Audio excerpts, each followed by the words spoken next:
পরিত্যক্ত ঘোষণা করা হয়েছে প্রায় এক দশক আগে, অথচ সেই ভবনেই চলছে পাঠদান। ছাদ ও বিমে ফাটল, খসে পড়ছে আস্তর। ঝুঁকিপূর্ণ এই ভবনে প্রতিদিন ক্লাস করছে কিশোরগঞ্জ শহরের নগুয়া আয়েশা আহাদ দাখিল মাদ্রাসার প্রায় 400 শিক্ষার্থী। দুর্ঘটনার আশঙ্কায় আতঙ্কে শিক্ষক শিক্ষার্থীরা। সামনে খোলা বই, হাতে কলম, শ্রেণীকক্ষে চলছে পাঠদান, কিন্তু পড়ায় মন নেই শিক্ষার্থীদের। চোখ বারবার চলে যাচ্ছে মাথার উপরের ছাদ আর বিমের দিকে, কারণ এই ভবনের বিভিন্ন স্থানে দেখা দিয়েছে বড় বড় ফাটল। কোথাও খসে পড়েছে আস্তর, কখন কোন অংশ ভেঙে পড়ে, এই আতঙ্ক নিয়েই প্রতিদিন ক্লাস করতে হচ্ছে শিক্ষার্থীদের। আমরা সিবি নিয়ে ক্লাস করি, আমাদের কাছে খুব ভয় লাগে, মানে খুব ঝুঁকিপূর্ণ লাগে, যে কোনো সময় এটা ভেঙে মাথার উপর পড়ে যেতে পারে। আমাদের মাথার উপরে ছাদ ভাঙা, যেহেতু মাথার উপরে পড়ে আমাদের অনেক ক্ষতি হয়। আমাদের মাথার মধ্যে পড়ে আমরা আহত হয়। তাই আমরা চাই আমাদের জন্য একটা ভবন তৈরি করতে, যাতে আমরা ভালোভাবে পড়ালেখা করতে পারি। আমাদের ক্লাসের অনেক দুরবস্থা এবং এবং অনেক ঝুঁকিপূর্ণ। আমাদের যে কোনো সময় এটি ধসে পড়তে পারে, ভেঙে পড়লে অনেকের প্রাণও যেতে পারে। 2016 সালের 24 জুলাই ভবনটি পরিদর্শনের পর ঝুঁকিপূর্ণ উল্লেখ করে প্রয়োজনীয় ব্যবস্থা নিতে শিক্ষা প্রকৌশল অধিদপ্তরের নির্বাহী প্রকৌশলীর কাছে লিখিত আবেদন করে মাদ্রাসা কর্তৃপক্ষ। পরে ভবনটি পরিত্যক্ত ঘোষণা করা হলেও নির্মাণ হয়নি নতুন ভবন। সরকারের কাছে আমরা একটা বহুতল বিল্ডিং বারবার আমরা চাচ্ছি, কিন্তু আমরা পাইতেছি না। নবম শ্রেণীর এটা তো একদম ফেটে চৌচির হয়ে আছে, কখন পড়ে যায় এটা মানে বলার অপেক্ষা রাখে না। তো এই ভবনটি হলো অনেক ঝুঁকিপূর্ণ, যে কোনো সময় এটা ধসে পড়তে পারে। আমরা চাই সরকারের কাছে যাতে করে নতুন একটি ভবন নির্মাণ করে দেওয়া হয়। কিশোরগঞ্জ শহরের নগুয়া আয়েশা আহাদ দাখিল মাদ্রাসার এই একাডেমিক ভবন নির্মাণ করা হয় 1984 সালে। দীর্ঘদিনের ব্যবহারে ভবনটির বিভিন্ন অংশ এখন জরাজীর্ণ।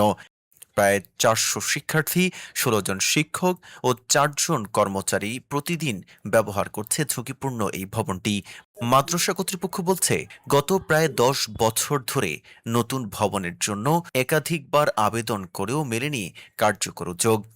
কিশোরগঞ্জ পৌরসভায় এটি একমাত্র দাখিল মাদ্রাসা, অথচ দীর্ঘদিন ধরে ঝুঁকিপূর্ণ ভবনে পাঠদান চালিয়ে যেতে হচ্ছে। শিক্ষার্থীদের নিরাপত্তার কথা বিবেচনা করে দ্রুত নতুন একাডেমিক ভবন নির্মাণের দাবি মাদ্রাসা কর্তৃপক্ষের।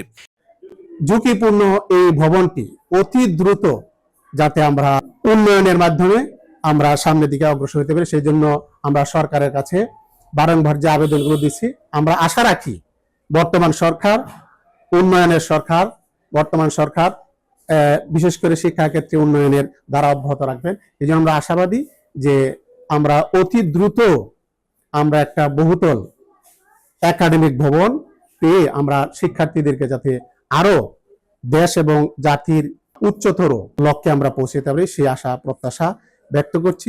এই বিষয়টি নিয়ে সংশ্লিষ্টদের সঙ্গে আলোচনা করে কার্যকর পদক্ষেপ নেওয়ার চেষ্টা করা হবে, জানান জেলা শিক্ষা কর্মকর্তা। ভবনটির অবস্থা খুব বেশি ভালো নয়, তো ওনারা যদি লিখিতভাবে আমাদেরকে জানান, আমরা পরবর্তীতে সেটা ঊর্ধ্বতন কর্তৃপক্ষের কাছে পৌঁছে দিতে পারব।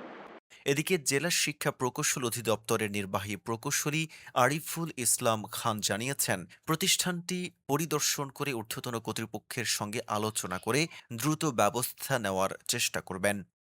আমি দেখি ভবনটা পরিদর্শন করব, পরিদর্শন করে এটার বিষয়ে মাননীয় সংসদ সদস্যের সাথে আলাপ আলোচনা করব, কোনো বরাদ্দ আনা যায় কিনা।